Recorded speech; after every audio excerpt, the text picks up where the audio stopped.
Sister, alam ko nag-usap na tayo kagabi, ang haba-haba. Kaya iksian ko na lang ngayon para bigyan ko sila ng just masalita. Okay? Sister, alam mo ko, yung aking mga routine everyday is the same. Sisimba kami, susunduin ko si Sister Florence.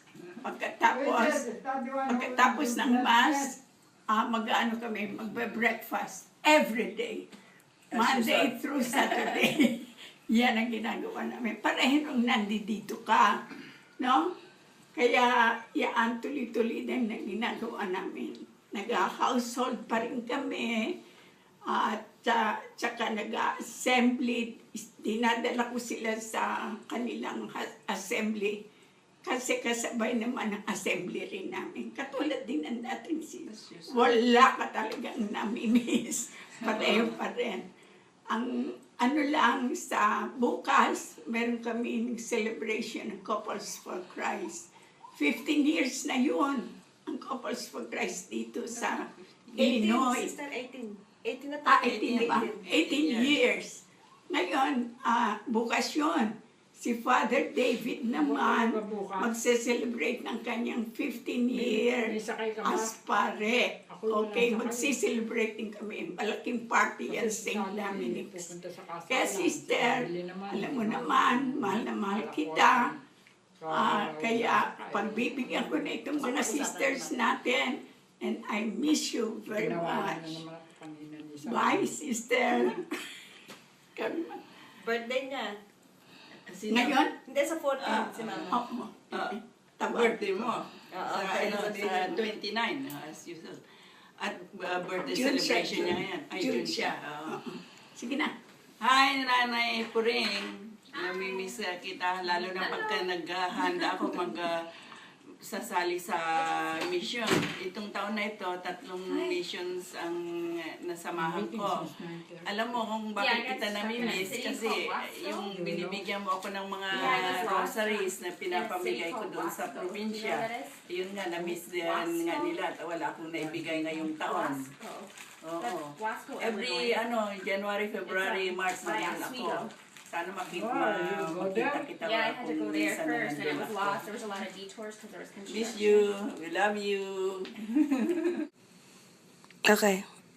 Happy birthday, Kapureng. Long time no say, miss na miss ko na kayo.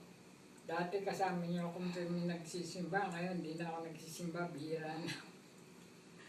Sana maging maligaya kayo. Maging mahaba pa buhay niyo. Magkita pa sana tayo ulit.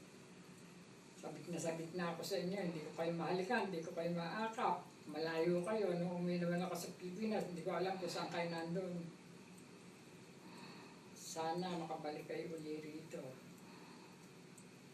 Magkaroon kayo ng mahaba pang buhay, good health, and Lord will be always with you, heal you and everything you've done to your life.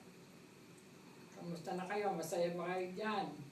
Ang sarap ng pagkain dyan, parating sariwa. Dito, priming ilado. Init na init. Ilan na nasa freezer. Yung nasa freezer. Nasa freezer. Padala niyo naman ako ng retrato niyo. Nami-miss ko na kayo. Wala na akong na-act ngayon. Dito na ako nakatira sa itaas. Malapit sana sa inyo, kundi ko yun dito pa rin nakatira.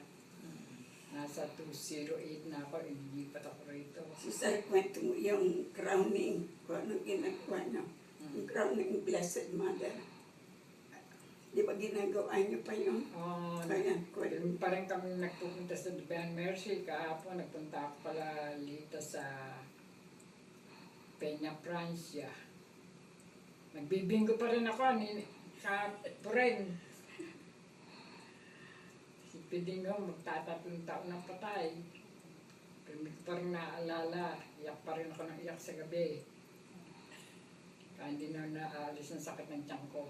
Pagdasal na yun. Kinahabagan ka tuloy sa kaiyak. I love you. I miss you. Happy birthday. How old are you? Wala nang kwenta na. 87. Party ba tayo? Para tayo ka bugi-bugi.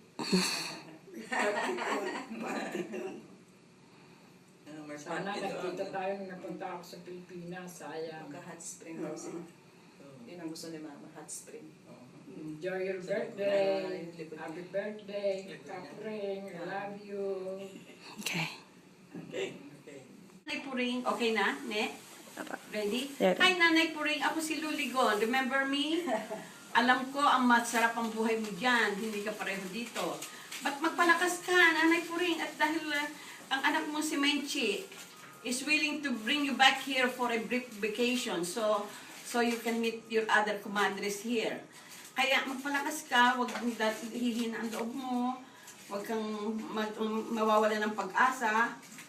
Dahil hanggang may buhay tayo, may pag-asa, alam mo naman. Kaya, and you are going to celebrate your 87th birthday. Happy birthday! Pagpunta ko dyan, at saka tayo makikita, bibigyan kita ng bonus. Okay? Kaya, bago ako uuwi dyan, pag uwi ko, kukunin ko kay Menchi ang telepono mo para magkita tayo. So, stay healthy, pretty, and wealthy at the same time. Okay? Nanay Puring, we'll wait for you here. Bye. Happy birthday. I love you. Aling Puring, this is Auring. I'm sorry I missed your birthday last year. I mean, I did something for you.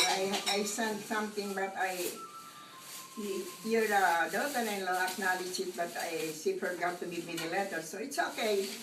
I have another letter for you on your coming birthday. Kumusta ka na? Alam ko, maligaya ka dyan. You are healthy. You are happy with your siblings. Me, I'm very sorry to tell you I'm not a good, I'm not really healthy right now because I had my vertigo came back. Vertigo, you know, yung nandito ka, yung nahihilo. And I have spells of dizziness and imbalance. Oh, alam mo ba, Aling Puring, ako, I am a regular at the community service here. I'm the lecturer here. I usually read the first readings and the psalm. And you know what? We continue your May crowning when you were here. We had it that this Every May. Yeah, we all participated, the Filipinos here. And we always remember you when we did it, because you were the one who started it. Also, we had the Station of the Cross still going on. It was Rose who did the Station of the Cross, and we all participated. We remember you when you do that. You were not around, but we still pray for you. Okay, Aling Puring, I hope you are always in good faith. I know. Don't worry about anything but your spiritual health. I know you are very spiritual. Your spirituality is okay, very good. And I inherited it from you, you know, how when you were here, we two had always a nice time together. And my coming birthday in October, I'll be 90, imagine. And I don't know what my children are planning for me. For me, it's okay just to hear Mass and read the Bible. Now I'm a bit different. Magtataka ka sa akin ngayon. Aling Puring, dahil baka maging santa na ako. Masyado niya ako mabait, hindi na ako nagagalit.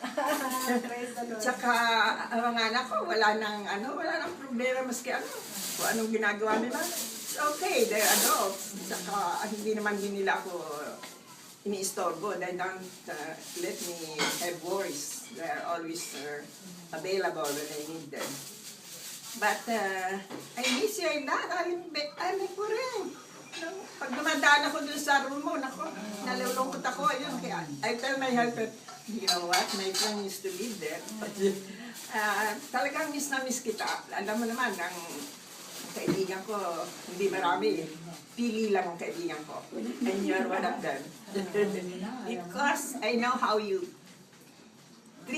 people and how you are, your spirituality is very exciting. I mean, I got it from you. That's why I learned how to read the Bible, how to go with our Legion of Mary is still going on. We had the rosary in the Heritage Woods. But this time, I'm no longer participating with them since I got sick again. Hope you'll pray for me, and I'm always praying for you. Okay? Aling Puring, happy birthday. I hope you're in good health because the Lord loves you. He'll never abandon you. He is always beside you, helping you, loving you. So pray for me also, Aling Puring. Because life is short. We don't know, but I'm happy I came to this age. That I had to learn many things about the Lord, how He loves us, how He loves us, how He guides us, and how He's always helping the family and all. My only prayers are, I'm very happy for my children now. They're